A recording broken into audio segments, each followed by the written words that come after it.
Deus chama todo mundo para governar, mas nem todos nós vamos ser, obviamente, políticos no sentido de ocupar cargos públicos. Todos nós, de alguma forma, somos seres políticos, né? A gente começou falando que a política envolve tudo.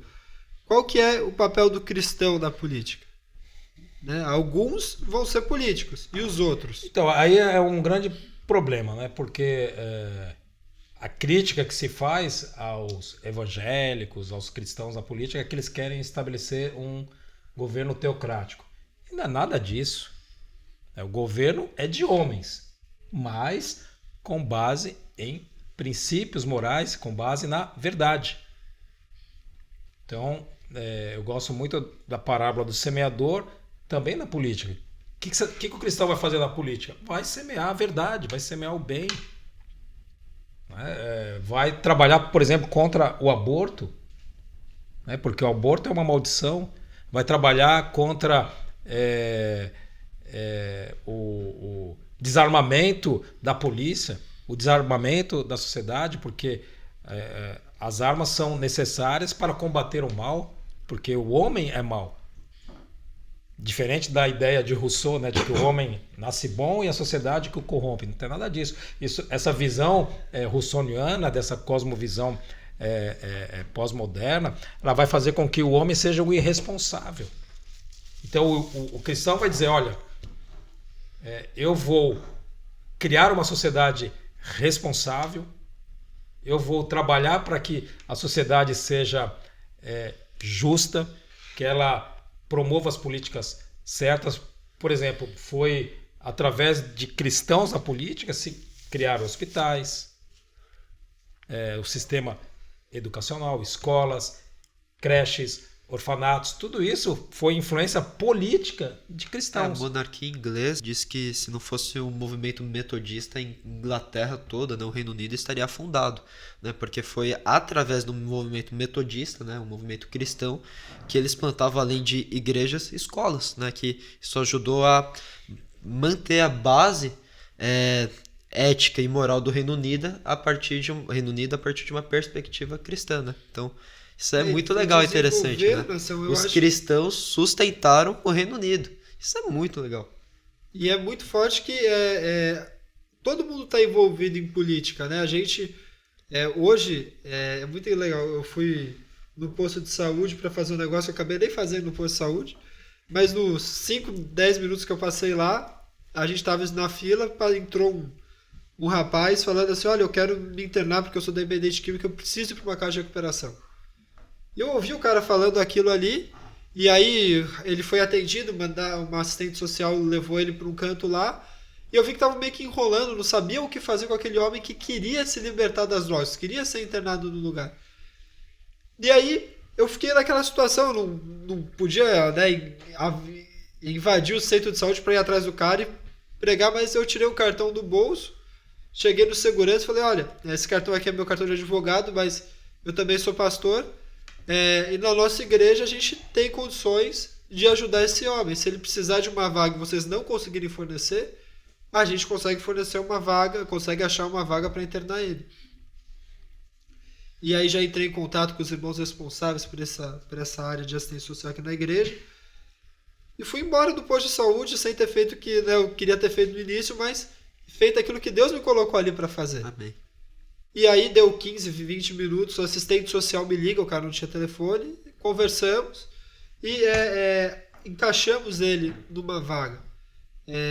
Com a possibilidade de quê? De ver a transformação na vida daquele homem. O que isso me mostra? Né? Que eu não fui um agente político, no sentido de ter um cargo público de assistente social ou de secretário de combate à drogadição, qualquer outra questão.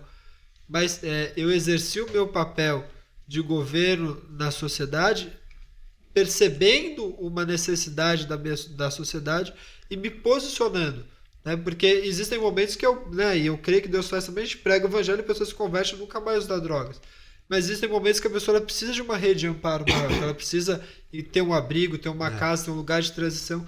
E essa ação social, essa ação de governo, ela é o papel de todo cristão. Né? Então, isso também faz parte da política.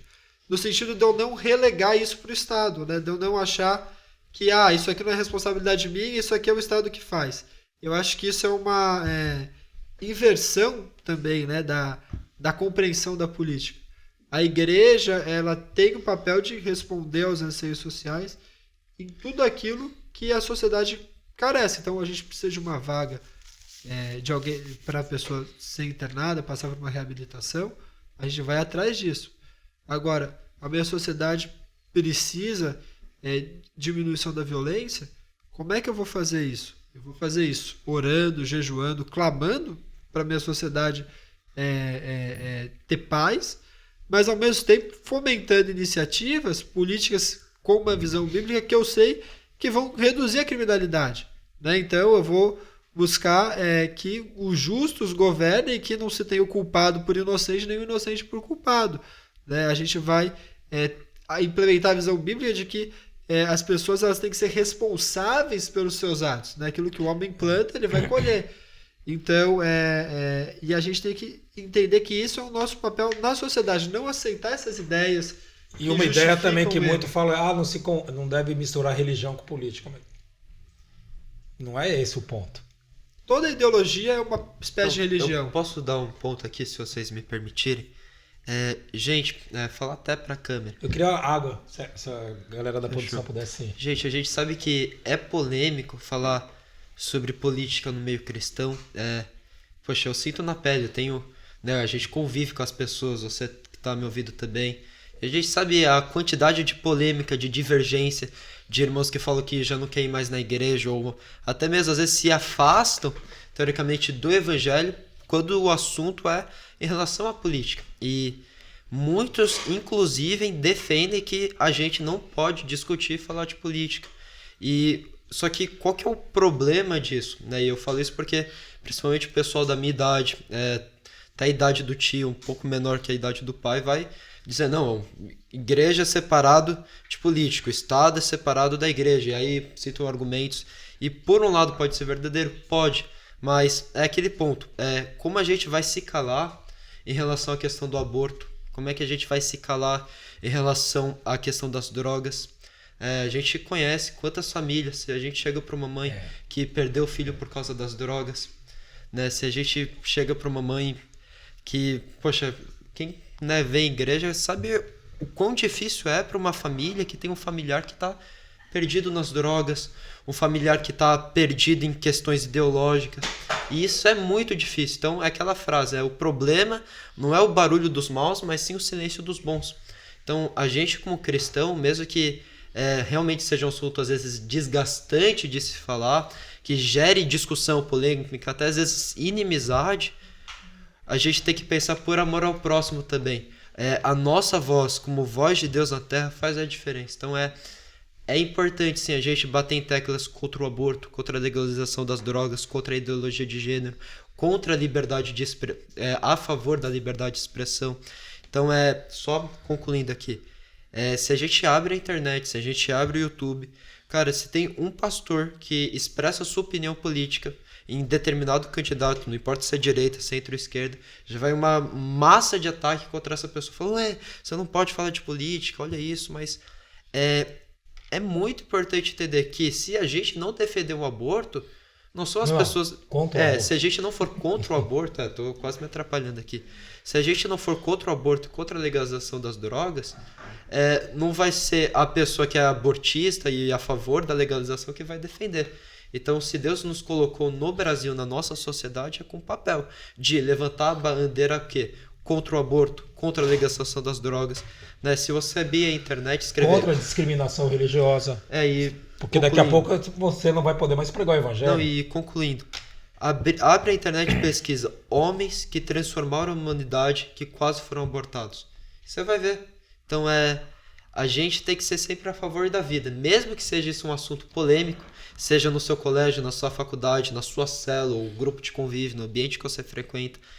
Mesmo que às vezes você vai criar inimizades, fale de um jeito amoroso, como o Ti sempre fala, e fale a verdade de um modo que aproxima a pessoa de você, mas nunca se omita a não falar aquilo que está escrito na Bíblia. Amém? E é isso, gente. A palavra branda afugenta a ira. Então fala com amor. A gente Mas não vai chegar discutindo, falando mas você fala tá a verdade. errado, você tá aqui, não. Fala a com gente amor, fala mas fala a com verdade. amor. Né? Porque A a gente fala verdade com é amor. uma expressão do amor. O amor é uma expressão da verdade. Mas eu não tenho como dizer que eu amo alguém se eu tô condenando aquela pessoa pro inferno. Se eu tô dizendo, continua com o teu pecado aí, continua no erro, não tem problema, todas as religiões levam a Deus. Todas as religiões levam a Deus. Só que uma vai te levar pro Deus que vai te condenar ao inferno e outra vai te levar pro Deus que vai te abraçar como pai. Sim. E a gente tem que dizer essa verdade. Porque como é que eu posso amar alguém e deixar a pessoa morrer? Assim como eu tenho que dizer a verdade, porque como que eu vou permitir que a minha nação, minha geração, as pessoas com as quais eu convivo, caminhem para um lugar de maldição, caminhem para um lugar de pobreza, para um lugar de miséria, para um lugar de violência, para um lugar de intolerância, de opressão. Então a gente precisa se manifestar.